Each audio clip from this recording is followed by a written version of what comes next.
కుంటూ వెళ్ళిపోయారనుకోండి ఈజీగా ఉంటుంది. ఈ ఒక్క ప్యాటర్న్ ఎన్ని విధాలుగా యూస్ చేయొచ్చు అనేది కూడా నేను చెప్తాను. ఈ ప్యాటర్న్ చెప్పాను కదా ముందే, సోఫా కవర్స్ వాటన్నిటికి కూడా యూస్ చేసుకోవచ్చు.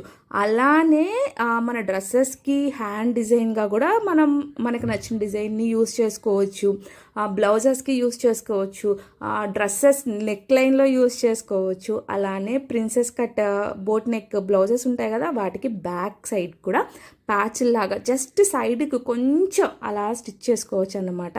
కానీ చాలా బాగుంటాయి. ఇది మొత్తం కంప్లీట్ అయ్యాక మాత్రం చూడండి, అందుకే మొత్తం చూడమని మీకు చెప్పింది.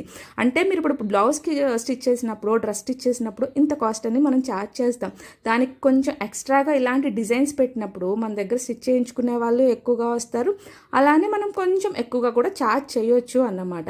అదే ప్యాచ్ వర్క్ అనుకోండి, కొంచెం టైం ఎక్కువ పడుతూ ఉంటుంది. కానీ ఈ వర్క్లో మనకు అంత టైం కూడా పట్టదు, అదే లుక్లో వస్తుంది. ఈ చిన్నపిల్లల క్రాప్ టాప్స్కి వరకు, ఎందుకంటే మనకి ప్లెయిన్ ఫ్యాబ్రిక్ అనేది చాలా తక్కువ కాస్ట్లో దొరుకుతుంది.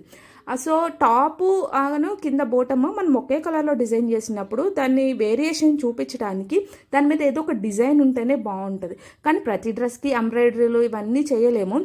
మళ్ళీ సపరేట్గా వేరే క్లాత్ తీసుకొచ్చి క్రాప్ టాప్స్ డిజైన్ చేయడం అనేది కొంచెం ఖర్చుతో కూడిన పనే. కాబట్టి అలాంటప్పుడు మన ఇంట్లో ఆడపిల్లలు ఉన్నారనుకోండి, వాళ్ళ టాప్ ప్లెయిన్ ఫ్యాబ్రిక్తో బాటమ్ ఏదో స్కర్ట్ అయినా ప్యాంట్ అయినా ఏదైనా డిజైన్ చేసుకున్న పైన క్రాప్ టాప్కి మాత్రం ఇలా మనం డిజైన్స్ని యాడ్ చేసుకోవచ్చు.